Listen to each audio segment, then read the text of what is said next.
What up, everybody? Welcome to the IAG Thursday Thing. This thing we try desperately to do every Thursday, but man, last week that wasn't happening. I lost internet. I got a new ISP and all sorts of stuff, and it just what a disaster. So last week, unfortunately, it just wasn't happening. This week, though, I'm actually at IAG. I'm in what used to be the media room, which is kind of a closet with no windows. And we call it the crying closet. And I'm assuming that's because you can go in here, hide in this little soundproof, like, closet-y shower tent thing that they have, and you can cry and nobody would hear you. So either way, I came out this last week. I drove my RV from Tennessee to Maryland on Sunday. And Dylan and I have basically been not sleeping to get the car ready to drag over to Kansas to where we're going to wire it with Dialed In Performance or Dialed In Motorsports. Dialed In. Either way. We're going to be wiring over there. Sam's going to be helping us out with wiring. We need to get that together. Then we're going to drag the car to Iowa, tune it, and hopefully this all happens before we drag the car to Western Michigan for Midwest Fest. And that'll be the first time it sees track. So, as usual, the shakedown will be the biggest event of the year. It wouldn't be it wouldn't be a proper season if we weren't kicking off like that. So, yep, Mr. Sam Hubin, a great dude. Did you hear Michigan? Yes, you did.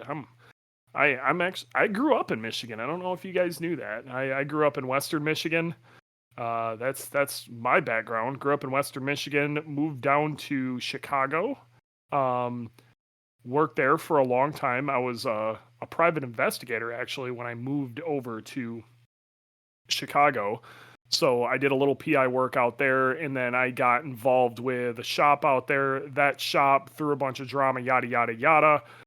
Myself and a nice man named Mr. Sammy So started a shop called 6 Star Motorsports, which is currently flourishing today. Sammy is still the owner of that, and it has been killing it. Chris is over there kind of steering the ship, and it's good stuff. And I moved to Tennessee, so that's kind of my background. So yeah, today the idea behind today is we're gonna do a what we call an Ask Dewey segment, where the audience, the crowd, people in our IAG Insiders Subaru Lounge ask questions, and I try to get to as many of those questions as I can, answer them all, and then we're going to turn around and I'm going to go into the live chat. I'm going to answer those questions too.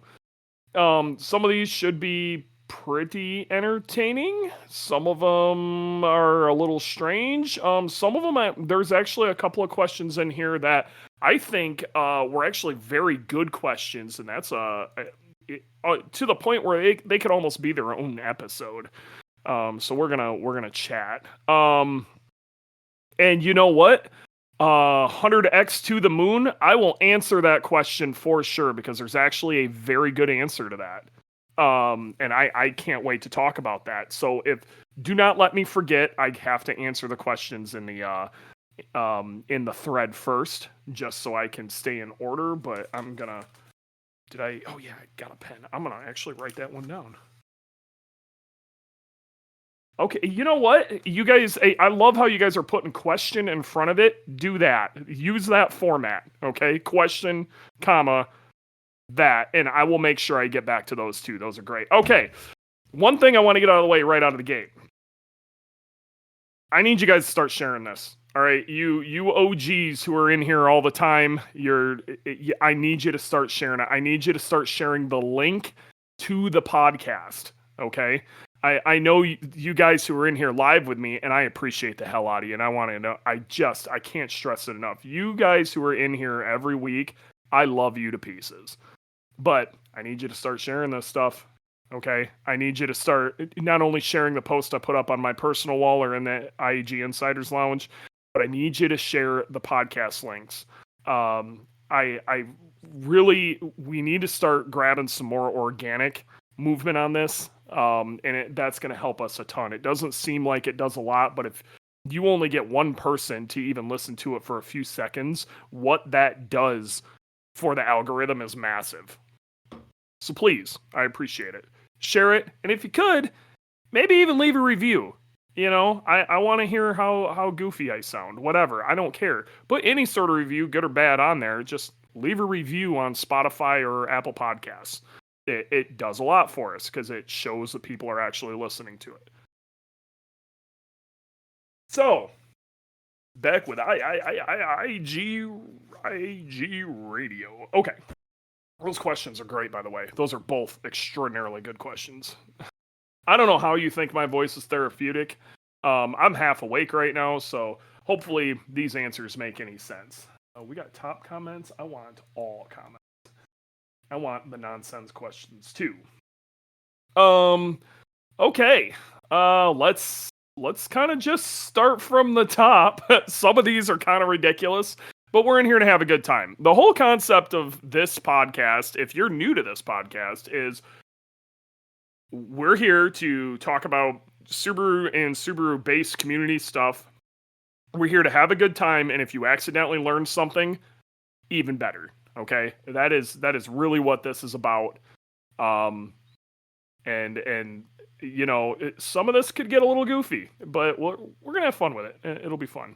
All right, starting from the top, in the thread, inside the IAG Insider Subaru Lounge on Facebook. This is where I posted this thread up. This is where the questions are coming from for the most part until we get near the end, and then we're going to have a bunch of questions, which there's already some really good questions dropping in there, and I am really excited to get to some of those. So we're going to start from the top. Ronnie Smith. Ronnie Smith is a really good friend of mine, by the way. He's we go way back to like early high school. And he got into circle track racing, and he does dirt and asphalt ovals and stuff. And I love Ronnie to pieces. He's a great dude, and he's even came out to a few of my races. And I'm a jerk and haven't been to any of his, so I need to find a way to get out there. In fact, that's something, Dylan. You know, if you're listening, Dylan, my guy, we need to get out to some of Ronnie's races. Let's Ronnie will get us right down in the pits. We'll go just hang out with him. He's kind of half crewed for us. We should go half crew for him sometime. And just see something new. Get around some, you know, and plus it's enlightening, you know, see some different shit. But either way, Ronnie asks, why are you the way that you are? Well, I don't know. I have a bit of an inferiority complex, I guess. I don't know. Maybe my dad didn't say he was proud of me. I haven't quite figured it out. I did get dropped when I was little, so I actually got really, really sick when I was before I was a full year old. Like they were pretty convinced I was gonna have some brain damage from it, and I think they were right. I think I had some brain damage. So alrighty. That was enough of that. Drew, Mr. Drew Hackett's always mad when I remind him it's Thursday. He's mad I also used this book cover for, it was a cat. I don't know. It was just a cat that said Dewey on it. So I was like, we'll use this. People look at it. But I guess the cat dies in the book, so now he's sad. He's sad it's Thursday. And then his next question, I think this is his real question. In your opinion, when should you buy a new daily because your current daily is more race car? I mean, you should always be looking for a new daily driver because you're always going to mod your daily into a race car. That's just how this works. It's a circle of life. This is one of the reasons I bought a Crosstrek, because there's basically no good path into turning a Crosstrek into a race car unless you're willing to completely destroy it. It's not like you can do small mods and it accidentally becomes a race car. That's what happens to people's STIs and stuff. They just keep making these, oh, if I do this little thing or I do that little thing, and then they turn around and their car's a race car. And just poof, it just happens. So if you want to help prevent that, buy a car that you can't mod for crap as your daily. All right? Go get yourself like an Ascent or something. Like there's almost no aftermarket support for it. What do we got? I'm not turning a Crosstrek into a mutter. No. Man, there's some great questions in the stage. I can't wait to get to that. So we're gonna burn through these. If you had a chance to restart the Boogeyman build, this is by Andrew Lilly. What would be the biggest changes? That's actually a great question. I've actually thought about that. If I were to ever do a true Boogie 2.0, what would I change? The first thing I do is I would tear the thing all the way completely down to a bare shell, and I would paint it white everywhere.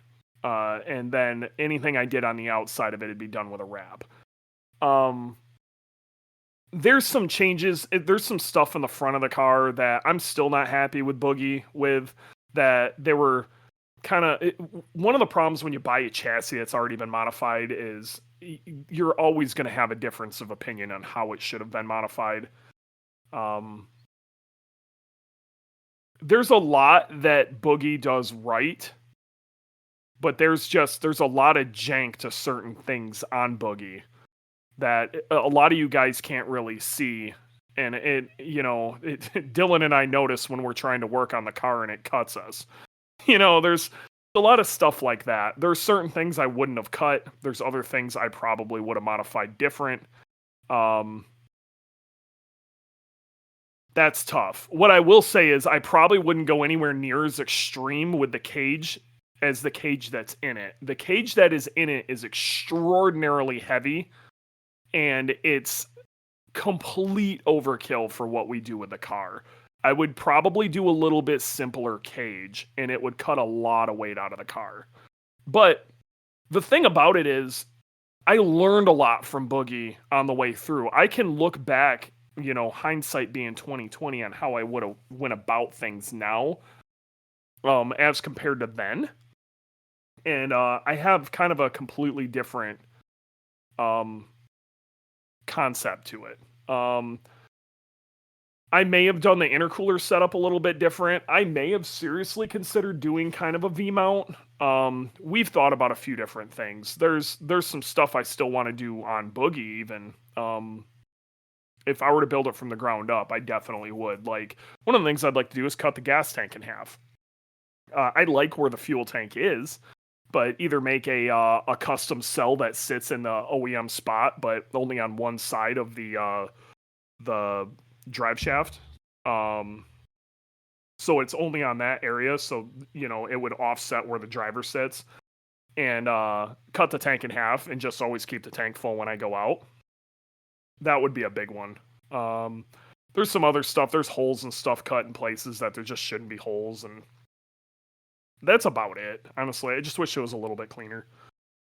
It can be a little ugly. It's one of, honestly, like I don't want this to come across as a slam by any means, but JJ will be the first one to tell you, the owner of IAG will be the first one to tell you that the car is ugly, and we do have some level of we're trying to represent the company out here. Okay, you guys got to bear with me. My brain just isn't functioning, so I'm trying to form words as we go. But we want to represent the company in a positive way, and we make really high end engines. And when you got a really high end engine, high end parts, and we're trying to present ourselves as a high end company, and then the car is kind of a rat box, it doesn't show great. Now, we've done a lot to help that. Even this year, when Dylan had the engine out and everything, JJ made the call to go get the engine bay painted white, and it looks so much better. And it's small stuff like that would really help it a lot, And if I were to do it again, I would take the thing all the way down to the frame. I would paint the entire thing white. and we'd be a lot more thoughtful about how we were jacking things up and stuff like that. I think I would also redo how the pin stands are in the car, but I really like the pin stands. I don't think I'd get rid of them. I just think we'd redo it a little bit. Dylan asks, how many times can you cut a piece of paper in half? That's a long and stupid story. Long story short, I'm gonna let you guys try to figure this out. How many times can you cut a piece of paper in half? This is not fold. It's how many times can you cut a piece of paper in half? And the answer to that is 1. You can think about that later on. Okay, this was one of the good questions that was in the I love this question. Thoughts on EJ207s? Are they still worth it? So is buying an EJ207 worth it in 2024? I was the biggest advocate for 2 liters, and still to a certain degree I am. There are a lot of advantages for an OEM 2 liter versus an OEM 2.5 liter. But the reality of it is all of us are living in the aftermarket now. We just are. At this point, the EJ is no longer being made. You can't go into a dealership and buy something with a 2 liter EJ, so an EJ207, even if it was overseas, you can't. So then you have to start, no matter what, you're going to be looking into the aftermarket. Or if you're here in the States, you're going to be swapping it in. Now, don't get me wrong. Let's say you find a car and it's got an EJ207 in it, and you're going to have a riot with that. They're great engines. They absolutely are. They are a little lacking in the mid-range, but if you need more power, you just downshift. The 2.5 liter in stock form leaves a bit to be desired. Don't get me wrong. Makes great torque, great mid-range, nice drivable car, and it's a lot better than a 207 or any 2 liter driving around off boost. So if you're driving around in like parking lots and stuff like that, it's fantastic for that. But when we start talking about the aftermarket, this day and age, I cannot for the life of me, unless your class that you're racing in or something states you have to have a 2 liter, or you have some sort of weird restriction, some area of the world that you're in, that you're not allowed to like increase engine displacement or whatever, there is no argument left for a 2 liter or an EJ207 and building that specifically versus building a D-stroked 2.5. That literally is just a big bore 207 that does everything better. It drives around off boost better than a 207. It makes more power than a 207. It spools faster than a 207. It does everything better than a 207. Now, the old concept was, well, and this still holds true, stock for stock, an EJ207's heads will just flat out flow better, okay, versus a 2.5 liter. But the aftermarket, us being included in that, we've gotten so good at modifying the 2.5 heads that we can make them outflow 2 liter heads modified to modified, no problem. So like a 2 liter modified head will not flow any better than a 2.5 liter modified head, especially like a V casting and up. There's no reason to mess around with that, especially with the use of ethanol and the way ethanol burns, and the fact that if you do a 2.5 liter with a 2 liter crank, so you're in filling that area with a rod, you're actually improving the rod ratio over a 2.5 liter. There's no argument left for a 207 being advantageous other than you've got some nostalgic value to it.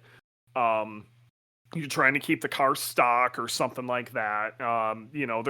If it was the original engine, or there's some sort of regulation that's forcing you to stay with a 2 liter. Past that, I don't see it. There's not really an answer for it. You're better off in every way with a D-stroked 2.5, so a 2.3 D-stroker every single way. So that's my answer to that. And it's honestly, it's one of the reasons we're stepping away from 2 liters here. I think in the next year or so, they're probably going to be completely off the site. We don't sell enough of them, and the people who call us going, hey, we want to build this, that, or the other thing, they almost always end up in a 2.5. And now that we have the D-stroker, it used to be an argument, well, I kind of need the RPM or whatever, track car, I get it. And we would sell those. The 2.3 D-stroker has totally taken over that. It's a better engine for that customer. So I don't really see a reason to mess with the 207 anymore, which sucks because in its heyday, the 207 was phenomenal. It just doesn't make sense. So, all right, what do we got? Josh Aldrich, how excited right now are you that I'm coming to IAG Performance tomorrow? So Josh is coming out here helping a buddy of his out with an engine. Something's going on. May bring your best customer, Stephanie Aldrich, with. She better. I'm going to be sad if she doesn't come out. So, yeah, I mean, I'm stoked to see you, man. I hope it's going to be pure chaos here, but I'll show you where we're at on Boogie, and it'll be a good time. Dean Thunder Davis, a longtime friend of mine, also a Marine. How much longer before you get AARP membership? Shut up. Graham Gaylord, my tuner, owner of Boosted Performance Tuning. It is his birthday today, by the way. Why do you keep punishing yourself building and racing turbo Subarus when there's so many more enjoyable ways to spend your time and money? My rebuttal to that is there really, though? Is there really? Now, don't get me wrong. I'm going to be the first to tell you. It probably would have been easier to, win a championship with a Corvette. Do you know who'd care? Nobody. Right? I will say that the lows are low. But, man, the highs are really high. Because when you do something awesome with a Subaru, it sticks in everybody's ass. And it makes it so much better. This is why I am so big into the whole Subaru versus the world concept. I'm even thinking about a lifestyle brand. I'm with that whole concept in mind. So keep that in mind. We might have some cool t-shirts and stuff on a whole different thing. But it's just better. It's better when you do it with a Subaru because people are angry about it, legitimately pissed off about it. And it really is us versus everybody. It doesn't matter what corner of the world you're in. Evos hate us, even though they should be on our side. Honda boys really hate us. Corvettes hate us. We can't get the Porsche people to even talk to us. They all hate us. And it's great. If it doesn't make you smile, it's great. Yeah. Oh man, it's great.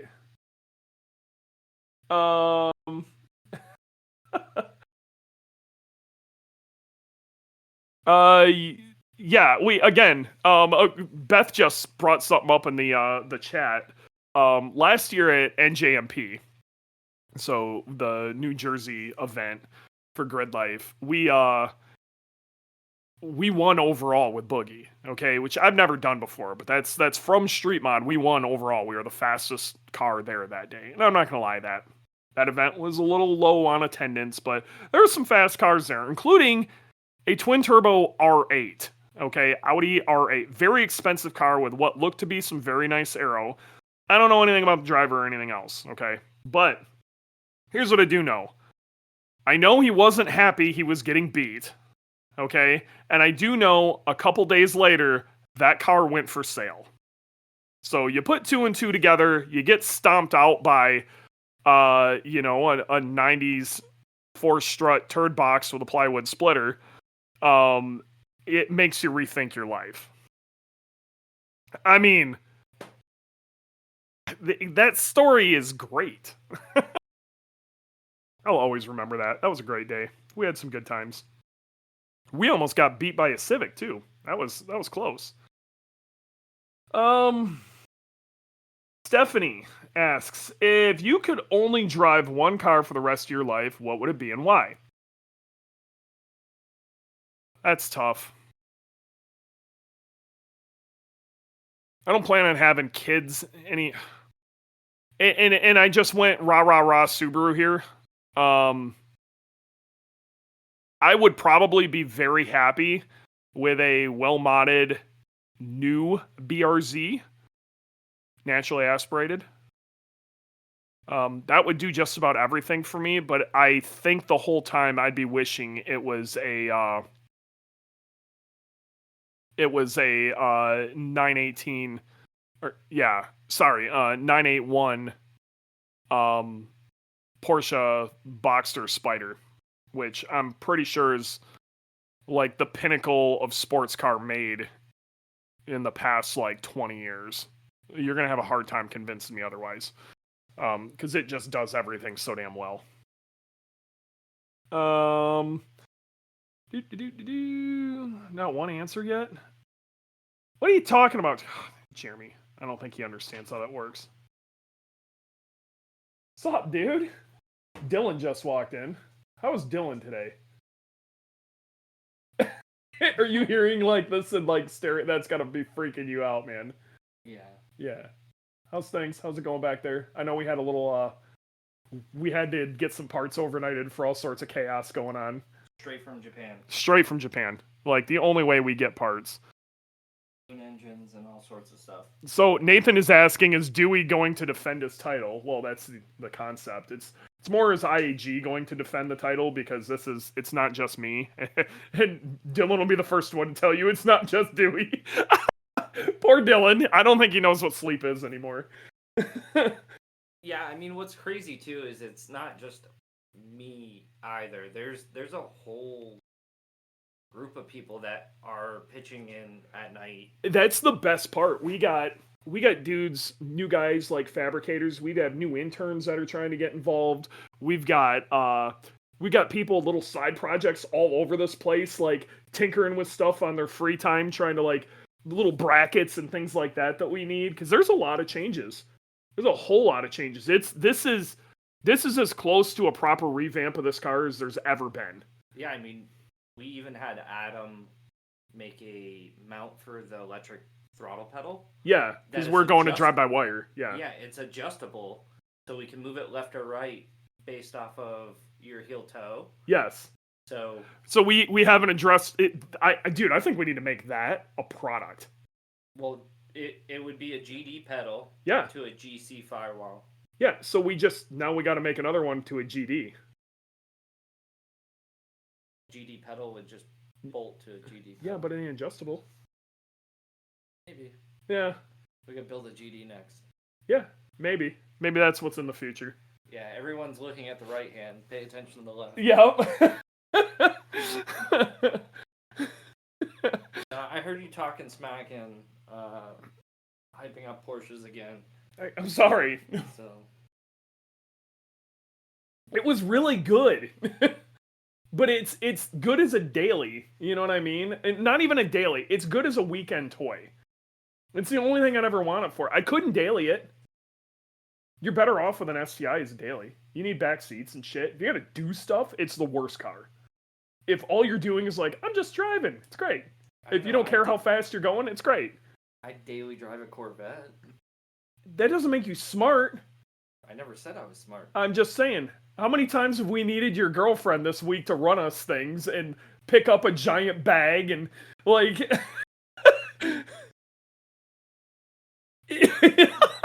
I wish you guys could see his face. I just wanted to come talk smack real quick. Hey man, I'm gonna be back at it.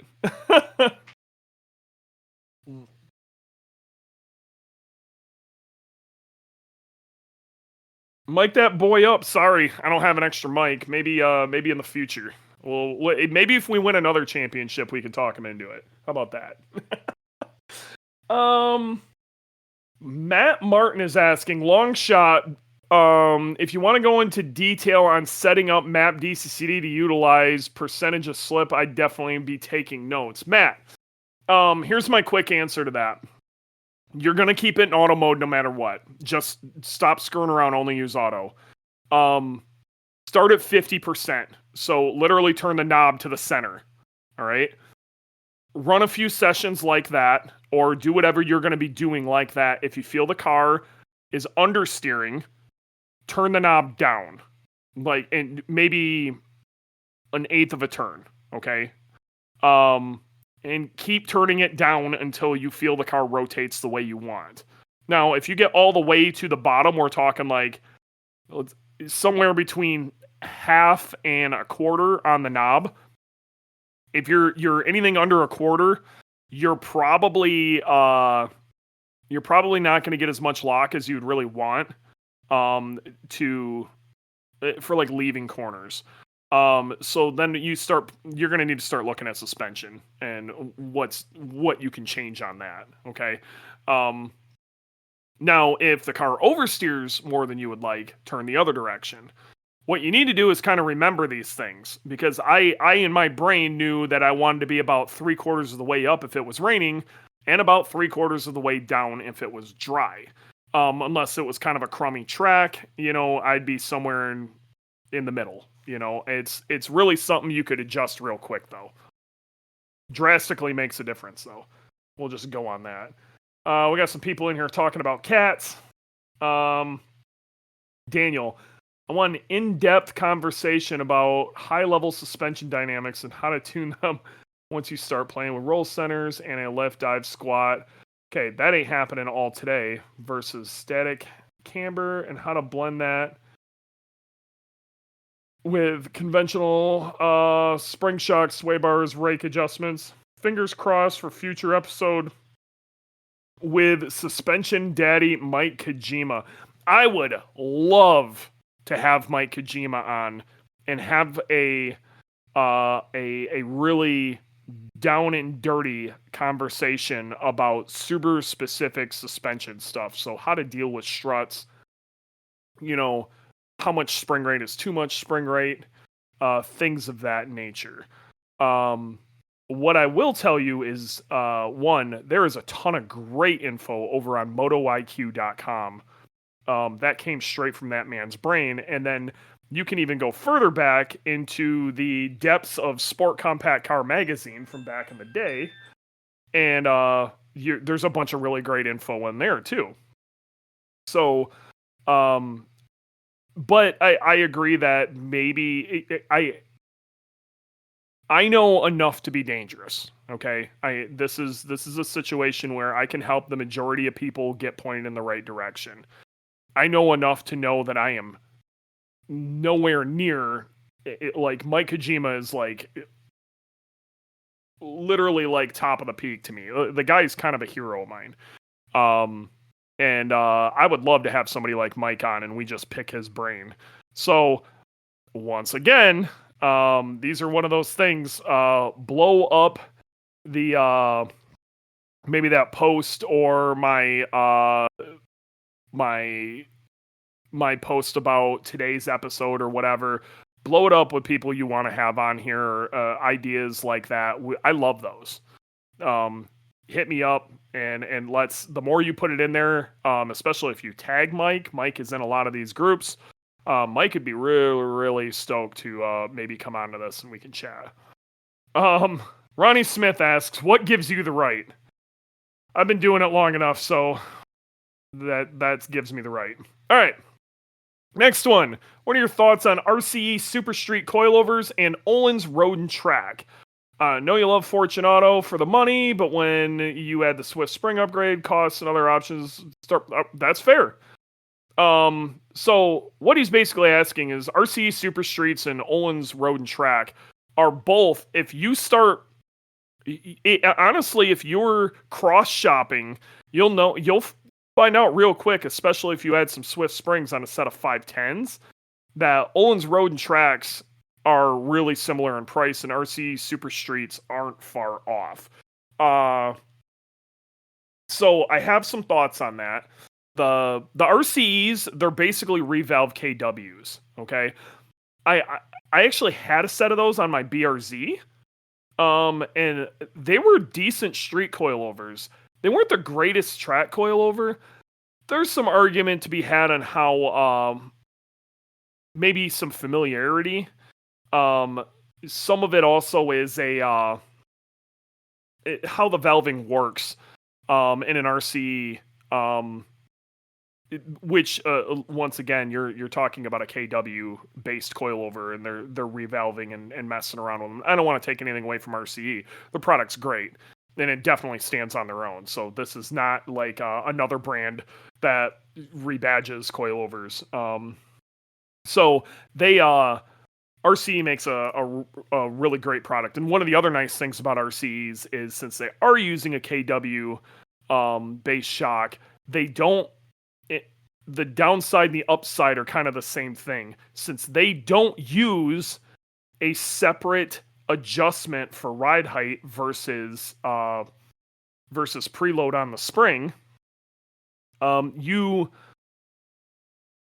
can actually they hold up to elements better. So if you live up in the north and you're driving that car year round, that might actually be a really solid setup for you, and you may want to think about that. Öhlins Road and Track, they use this really trick piston that kind of like it's instead of it being like a digressive piston, it's almost like it has two separate components to its high speed and low speed valving. So it's kind of a have your cake and eat it too coilover.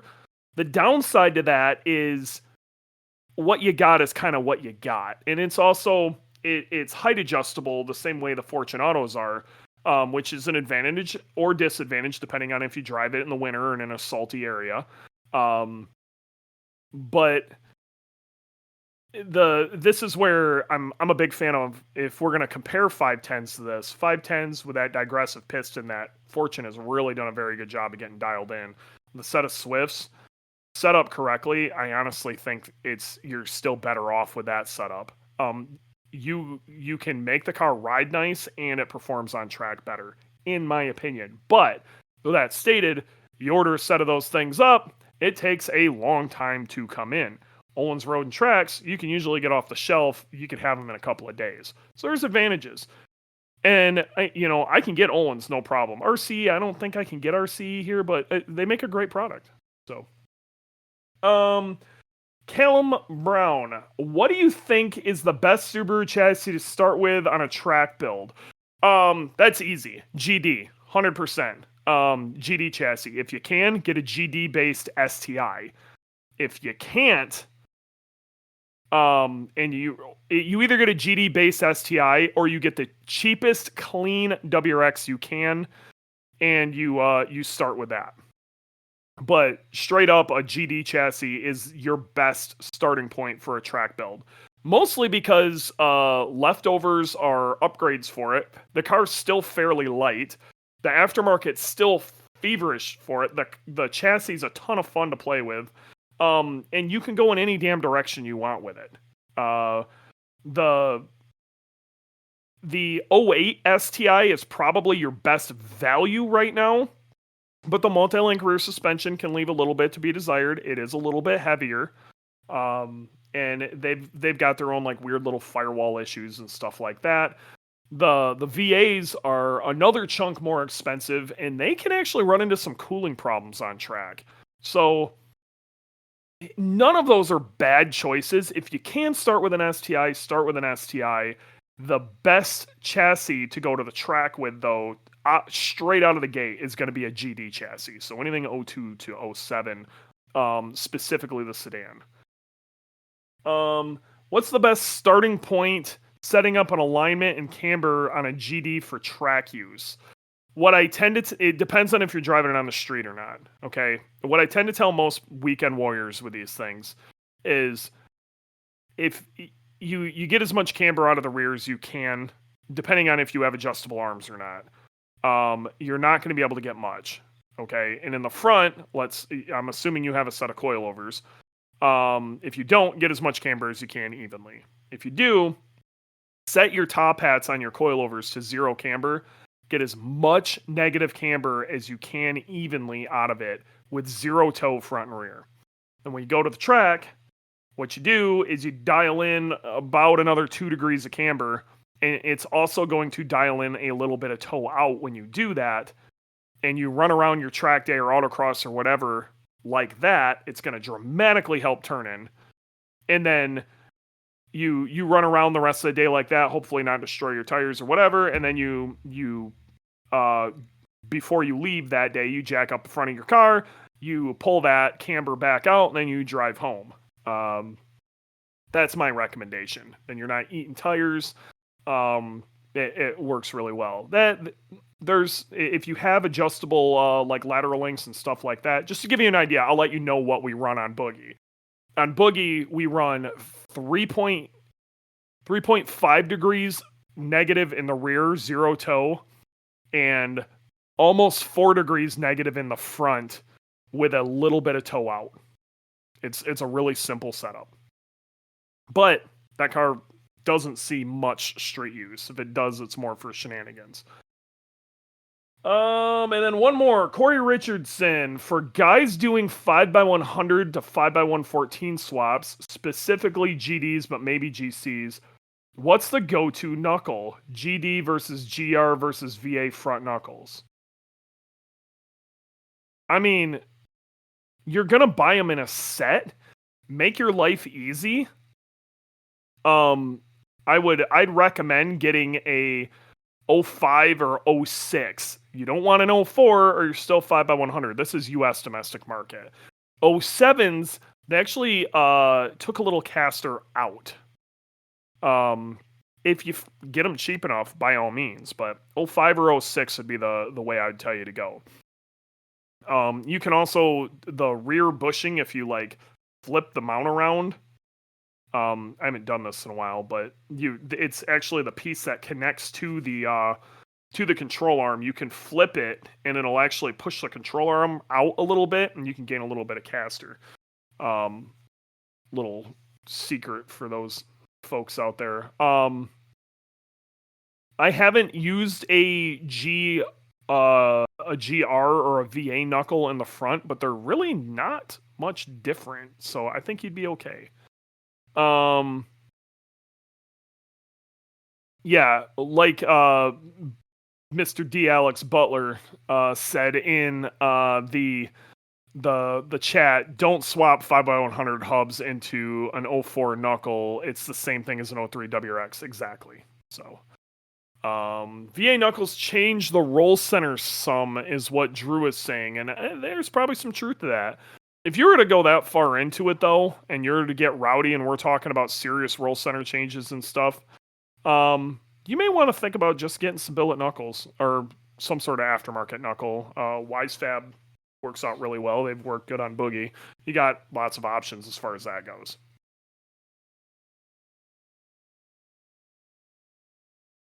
All right.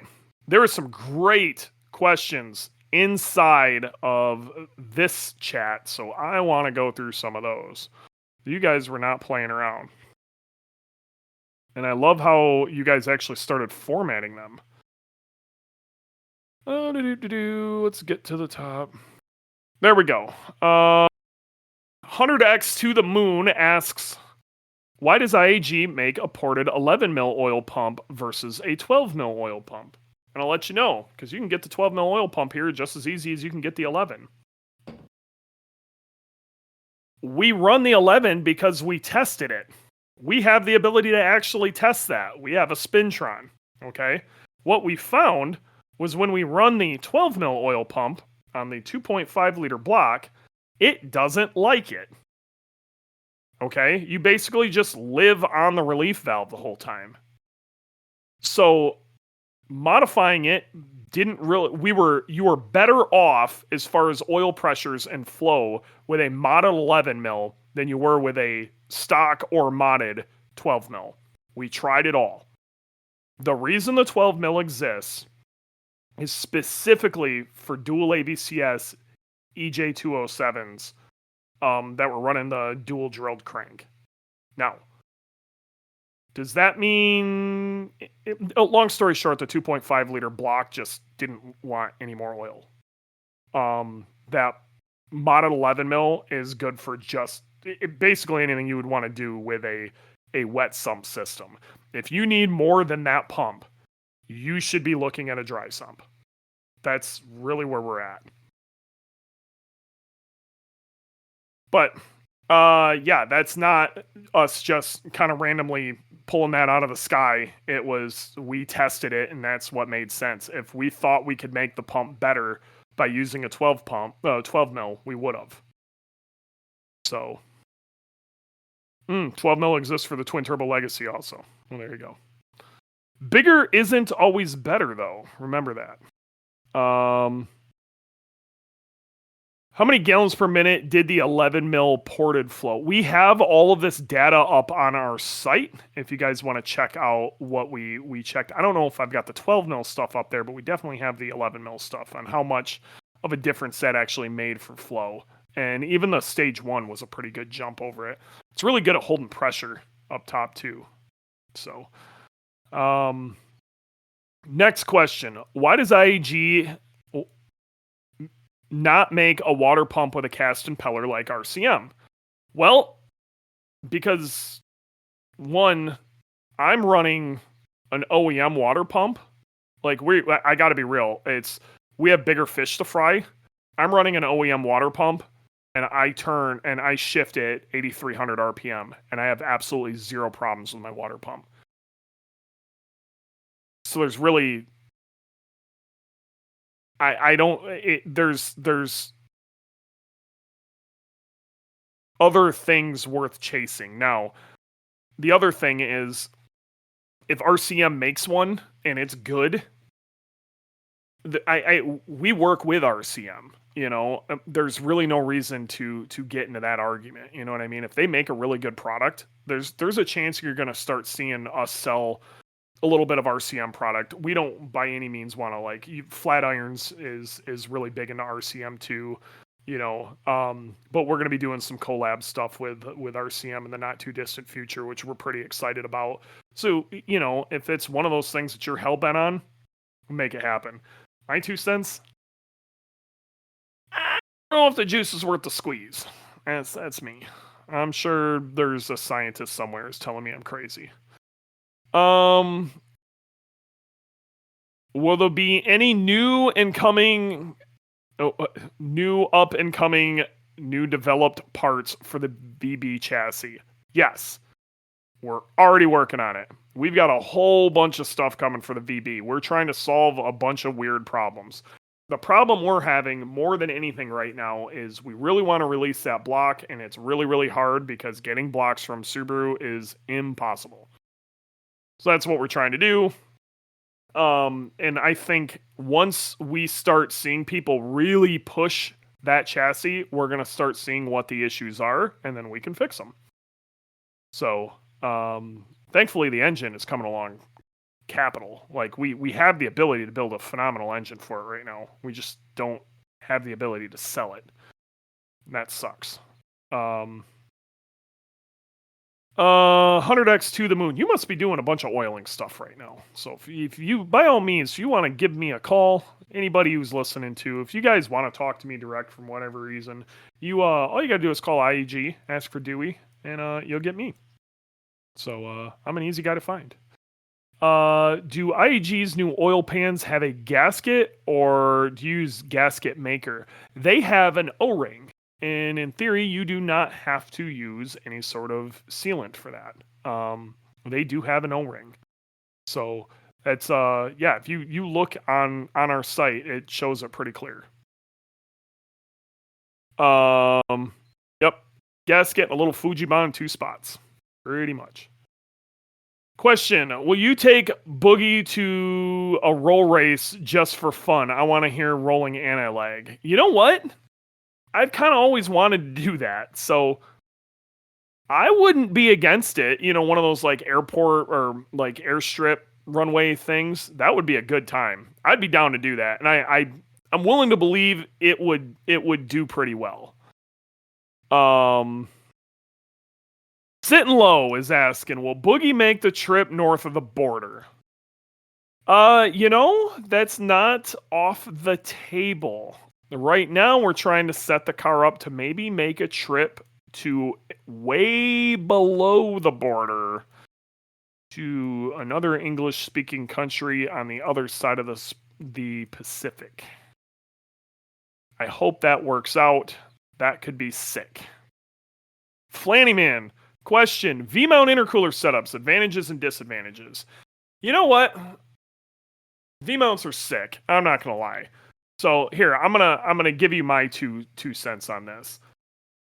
Off the shelf V-mount solutions are pretty cool. The problem is they don't have quite enough cooling capacity in the intercooler area for doing anything too crazy. So you're going to end up having to build something a little bit custom. I still think you got enough area, to do, 600-700. You ain't going to be doing over 1,000. None of that crazy shit. The downside to it is the radiator is really goofy. So, two downsides. One is it's expensive. Ain't no getting around it. It's just straight up expensive. Two, that radiator's goofy. So if your radiator ever gets damaged, man, do I know about that. Your radiator gets damaged, you have an off and you hurt the radiator, it blows for some reason, who knows. It's not just go get another radiator and shove it in there. V-mount cores are strange because they're cut at an angle. So the slats still have to be straight so air can pass through it. Then there's the complexity of either building it or getting the kit to make it work. It's a real pain in the ass. So to do a V-mount correctly, you either need some incredibly good ducting or it needs to be set up correctly. And I gotta be real. At a certain point, you gotta ask, is the juice worth the squeeze? Now, I tell you what, they look sick as hell, and the advantages of shortening your intercooler piping is great. If you look at how Boogie's intercooler piping is set up, though, I kind of have the advantages of a V-mount with a short intercooler piping without the disadvantages of being able, it being hard to get certain things, and it's very easy to set up ducting. But you got to hack your car a little bit. So, kind of up to you. Really, I hate giving answers like, well, it depends, but it kind of depends. Yeah, it definitely depends. Question: what onboard fire suppression system do you run in Boogie? Lifeline, I think, is the name of the company.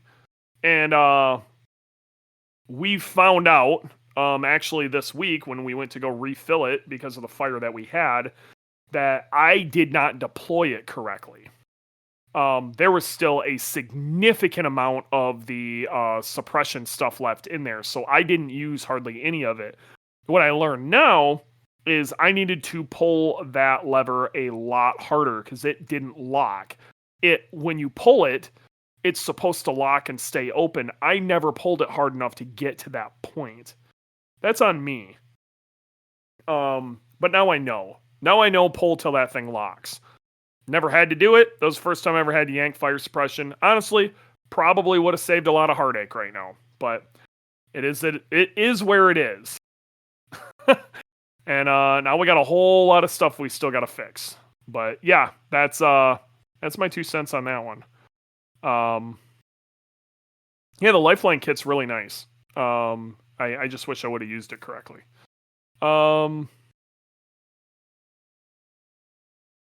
Next wide body kit. Didn't know about coolant, feed lines, AVCS. Live and learn. Heartbroken. Supposedly 8-to-1 compression. Digging through a lot of stuff here. Bear with me. Porsche. 718 Spider. I don't want a 718 Spider. I want a 918.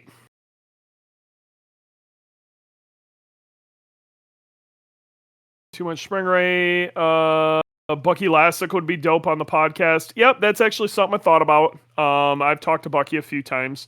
That might happen. Heavy Metal WRX, what up, dude? OG. Join the chat at the right time. Starting next year, I'm going to show you why the VBWRX owns all. Okay, show me. Show me why the VBWRX owns all other WRXs on the track. I've been around long enough. Please, I would love nothing more than to completely rethink my life. What I think would be a sick setup is a GC with a FA24 swap. Make about 400. I think it'd be a sick setup, ton of fun. 10 speed. I have an 02 with anti-lift, roll center, rear subframe, lockdown bolts, Feel 441, Super Pro end lengths, 06 4 pots up front, all else stock.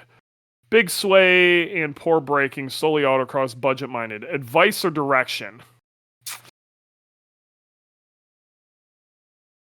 Solely autocross build. I gotta be real. It's gonna depend on what class you're trying to be in. This is one of those situations where I'm super down to help you out, but I'm not the best autocrosser. I'm not. I can point you in the right direction, get you started, but you sound like you're kind of in a position where maybe you want to have a conversation with our boy Drew over at Penguin Garage. Talk to him a little bit. He understands, solo stuff better than almost anybody I know when it comes to autocrossing a Subaru at a really high level. Really, really great dude. He's one of our dealers. Great guy. I would chat with him. Right. Getting down here. Drew is saying MK60 ABS upgrade time. That's actually what we're working on now. In fact, tonight I should be mounting the MK60 into Boogie. We got a bunch of fittings that just came in. We're starting to. We need to get everything physically where it needs to be, so when we drag it out to Kansas, everything's where it's got to be, so we can start building the harness for it.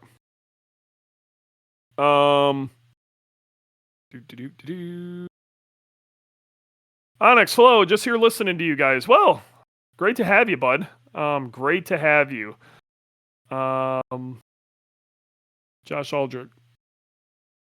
Space. I think this is him commenting on V mounts. Yeah, space is definitely an issue in some cars.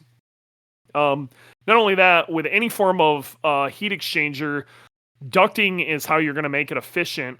And a duct, a lot of people only think about a duct as pushing air in, but if you have a bunch of high pressure behind the heat exchanger, air is not going to go through it. So you need to have high pressure in front of the heat exchanger, low pressure on the back, meaning you have to have some sort of vent for the air to get out. So you really have to think about these things when you're setting up V-mounts and stuff like that. All right. Question, context, World Cup, mean street class. Okay, cool.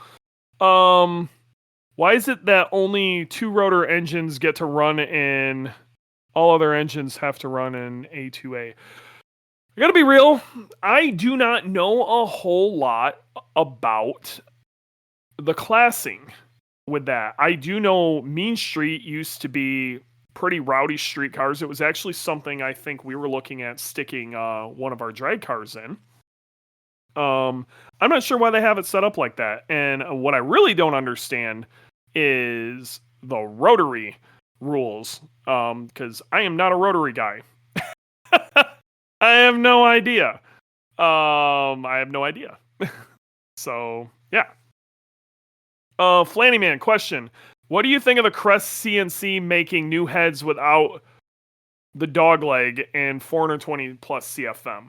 Look, I'm not going to get too much into specifics here on that, but I'm always stoked to see cool new products being made. I think those heads are still a ways off of being ready for the world. I love the concept of getting rid of the dog leg. I think the 420 plus CFM maybe was a bit lofty. I have my reasonings for believing that, and we'll see what happens in the future with that. But they're really, you don't, if you remove that dog leg, you're also talking about having to custom build a header and all sorts of stuff. There's a lot that's going to change once you remove that dog leg that I don't think people are really ready to party with yet.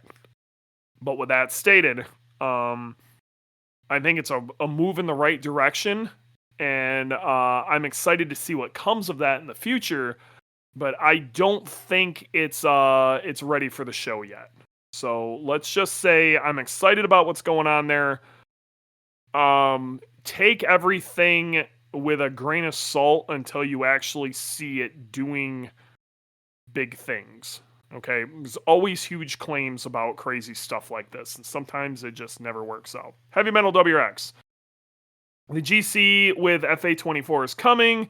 Won't be mine, but someone's building a Time Attack GC FA20. I know a thing or two about that. Let's just say that. I know quite a few things about that. I know things about that let me put it this way. That person was closer in this chat than you even realize. And there's Drew.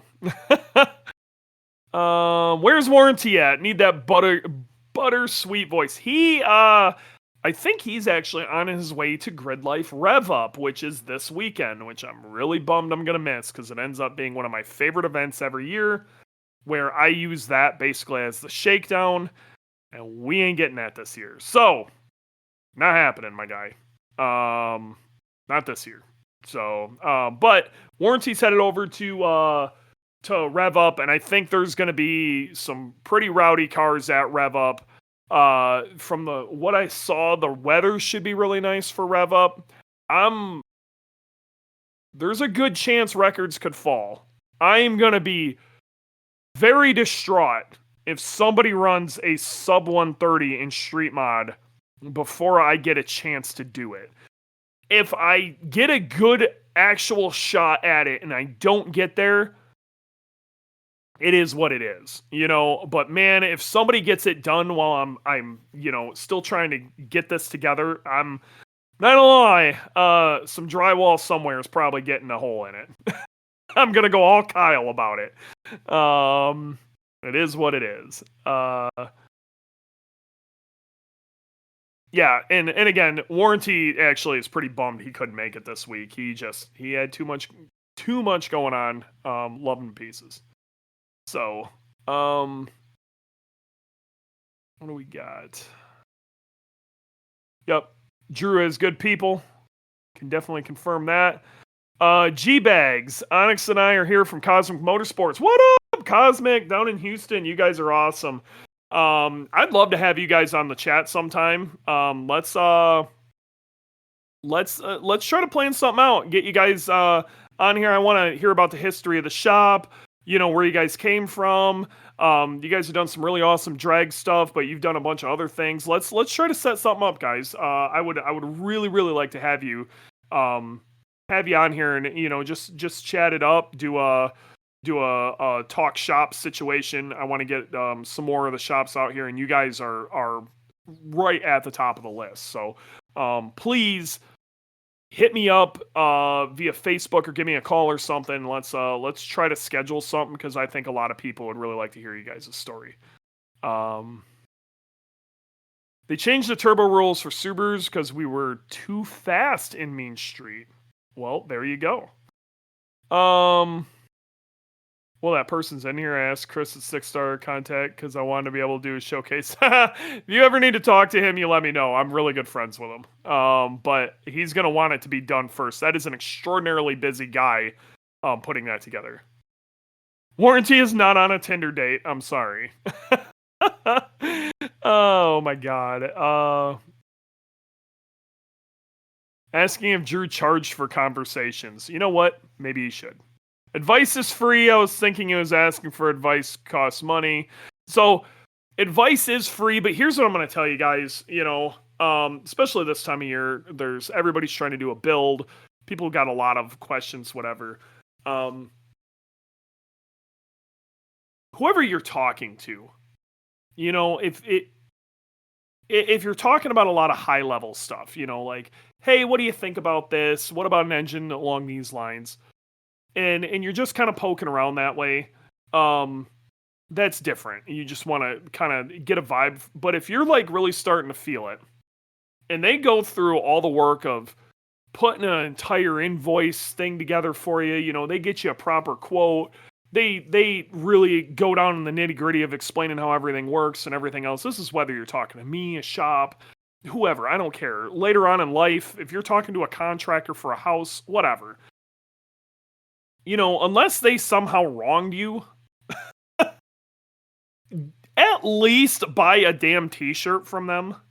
It sucks when you spend a crazy amount of time. You spend an hour plus on the phone with somebody explaining to them everything about whatever it is they're trying to do. And, you're giving them your time and your experience, trying to help them get set up. And then they turn around and take it to somebody else. That is literally the absolute shittiest thing you can do. Just don't do that. If you're working with a shop and trying to get a second opinion on something, don't expect, somebody to get super nitty gritty on it, whoever you're asking for the second opinion, because it has to make sense. You know what I mean? Time really is money, especially in this situation. And, this is how I got to be real. Like, I'm a sales guy. It's what I do. It's my job. And, anything that I make here as far as commission or whatever, it goes straight into Boogie. That's all Boogie money. Like, that's what you guys are seeing. And if you guys, like, Boogie's a rat box for a reason, What's up, my dude? What's going on? So, like, what I was trying to say is don't leave him hanging. You know what I mean? If you're talking to Drew and he's explaining, suspension this and a bunch of white line bushings, and he puts a whole list and stuff together for you, buy that shit from Drew. Don't go to some other website, plunk it all in, and oh my god, it saved me like $20. I'm just gonna buy it here. That's a dick move. Take it over to Amazon or something. Dick move. You wouldn't have even known what to buy if you weren't talking to that person. Go to that person. Like, do that. It's just so, it's gut wrenching. It really makes you wonder why you get up in the morning when that happens. So don't do that to people, man. What are you up to? I don't know. A few minutes. So. Yeah. In between stuff? Yeah. Just trying to catch up on the old chat here. That's good to know. I need to pick up the phone, call IAG, and ask for Dewey. Yep, it's that easy. By the way, I'm Drew at Penguin. Yeah, crushing. And it is. And I get it. Like, Drew and I deal with a lot of the same type of people. I try to send Drew the autocross guys. Drew understands autocross extraordinarily well. And like I said, I can get you pointed kind of in the right direction. But if you're going to start getting nitty gritty, or you're trying to like, look, I want to perform at the top of this class. What do I got to do? In autocross, specifically, Drew is really good at that. And, I'm more than happy to shoot Drew, send people over to Drew. And I'm pretty sure he does the same thing when somebody's like, hey, I want to go try to win some time attack class or whatever. That's it. It works that way. And then I do that with other people, I'll be the first to tell you, like, I know a thing or two about drag racing. But if you're in a certain area and I can help you get moving in the right direction, but let's say you're down in Houston, I'd probably really, really recommend you to go have a conversation with Cosmic. Those guys are really good at what they do. It just kind of is what it is. But if that person goes through and lays the whole foundation out and then you take it somewhere else, you're part of the problem. I buy more from Drew now. Dewey's my track comp. Oh, yeah, shut up, Josh. I'm going to kick you out of here. Don't you dare come to me with frickin' questions then. Oh, that's funny. No, Drew's got I go to Drew for frickin' weird fittings. Yeah, I mean, we had an instance last year where Get right up in there, homie. Yeah. All right, guys. I'm going to sound absolutely terrible right now, and I'm sorry, because I got to use a different mic. For some reason, my mic just decided to stop working. Either way. Well, you kind of got what I was trying to say. Yeah. You kind of get what I was trying to say. Just go to your people. Okay. Love you guys to pieces. I think we're going to end on that, because this damn mic ain't working. I want to punch something now. I'm so mad I can't even see straight. But you guys are great. Do me a solid. I can't stress this enough. Please, share this. Share it.